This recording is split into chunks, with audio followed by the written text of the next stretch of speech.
নমস্কাৰ বন্ধুসকল, welcome to my YouTube channel Assam career latest. আজি পুনৰ নতুনকৈ চাকৰি আহিছে কয়লা বিভাগৰ ফালৰ পৰা, যেটো কয়লা বিভাগৰ ফালৰ পৰা 2026 বৰ্ষৰ কাৰণে 270টাকৈ পদ মুকলি কৰি দিয়া হৈছে। এছিষ্টেণ্ট ফৰমেনৰ কাৰণে পদ মুকলি কৰি দিয়া হৈছে।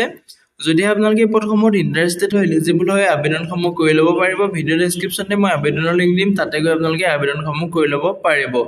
যেটো কয়লা বিভাগৰ ফালৰ পৰা 2026 বৰ্ষৰ কাৰণে বহুত এটা ভাল সুবিধা আহিছে, সুযোগ আহিছে।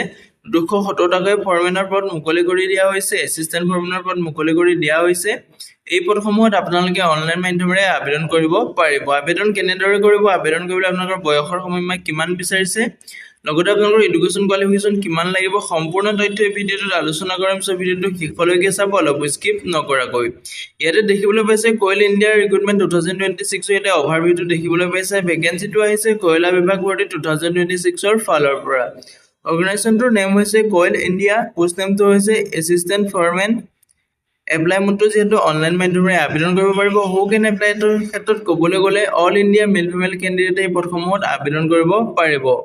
আবেদন কৰিবলৈ আপোনালোকৰ বয়সৰ সময়সীমা কিমান দিছে, সম্পূৰ্ণ তথ্য ভিডিঅ'টোত আলোচনা কৰিম। ভিডিঅ'টো শেষলৈকে চাই থাকিব, অলপ স্কিপ নকৰাকৈ। ইয়াতে চেলাৰীৰ ক্ষেত্ৰত ক'বলৈ গ'লে আপোনালোকে 47,330 টকাৰ পৰা চেলাৰীসমূহ লাভ কৰিব পাৰিব।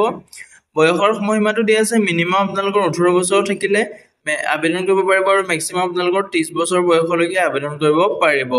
লগতে আপোনালোকে এজিলেশ্যনসমূহ ল'ব পাৰিব। এছচি এছটি হ'লে 5 বছৰকৈ এজিলেশ্যন ল'ব পাৰিব। OBC হ'লে আপোনালোকে 3 বছৰকৈ এজিলেশ্যন ল'ব পাৰিব। ইয়াতে আপোনালোকে যেটো এপ্লিকেশ্যন ফিজটো দেখিবলৈ পাইছে, যিসকল জেনেৰেল অফিচাৰ কেণ্ডিডেট আছে তেওঁলোকে 100 টকা প্লাছ GST গৈ এপ্লিকেশ্যন ফিজ কাটিব লাগিব। আৰু যিসকল SC ST PWD ৰ কেণ্ডিডেট তেওঁলোকে কোনো ধৰণৰ এপ্লিকেশ্যন ফিজ কাটিব নালাগে। ইয়াতে আপোনালোকৰ যেটো অইল বিভাগৰ ফালৰ পৰা বহুত এটা ভাল সুবিধা আহিছে, সুযোগ আহিছে। যদি আপোনালোকে পদসমূহত ইন্টাৰেষ্টেড হয়, এলিজিবল হয়, যদিহে আপোনালোকে আবেদন কৰিব বিচাৰে, ভিডিও ডেসক্ৰিপচনতে মই নটিফিকেশনৰ লিংক দিছো, তাতে গৈ আপোনালোকে চেক আউট কৰি আবেদনসমূহ কৰি ল'ব পাৰিব। সিলেকশন প্ৰসেসটো ইয়াতে দিয়া আছে, যেটো CBT এক্সাম হ'ব, ডকুমেন্ট ভেৰিফিকেশন হ'ব, তাৰ পিছতে আপোনালোকৰ ফাইনেল মেৰিট লিষ্টটো মাৰিব।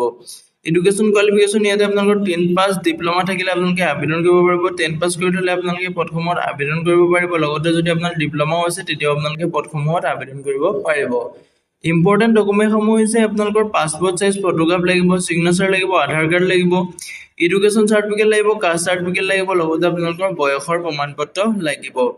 হাউ টু এপ্লাই ক্ষেত্ৰত ক'বলৈ গ'লে, যদি আপোনালোকে ইন্টাৰেষ্টেড হয়, এলিজিবল হয়, ভিডিও ডেসক্ৰিপচনতে মই আবেদনৰ লিংক দিছো, তাতে গৈ আপোনালোকে আবেদনসমূহ কৰি ল'ব পাৰিব। যদি আপোনালোকে আবেদন কৰিব বিচাৰে, নটিফিকেশন চেক আউট কৰি আপোনালোকে আবেদনসমূহ কৰি ল'ব পাৰিব। যেটো ইম্পৰ্টেন্ট ডেটটো হৈছে আপোনালোকৰ ষ্টাৰ্টিং ডেটটো যেটো 9 ফেব্ৰুৱাৰী তাৰিখৰ পৰা এই পদসমূহত আবেদন প্ৰক্ৰিয়াটো ষ্টাৰ্ট হৈ গৈছে। লাষ্ট ডেটটো আছে আপোনালোকৰ 5 মাৰ্চলৈকে লাষ্ট ডেট আছে। যদি আপোনালোকে আবেদন কৰিব বিচাৰে, 5 মাৰ্চলৈকে আপোনালোকে আবেদনসমূহ কৰি ল'ব পাৰিব।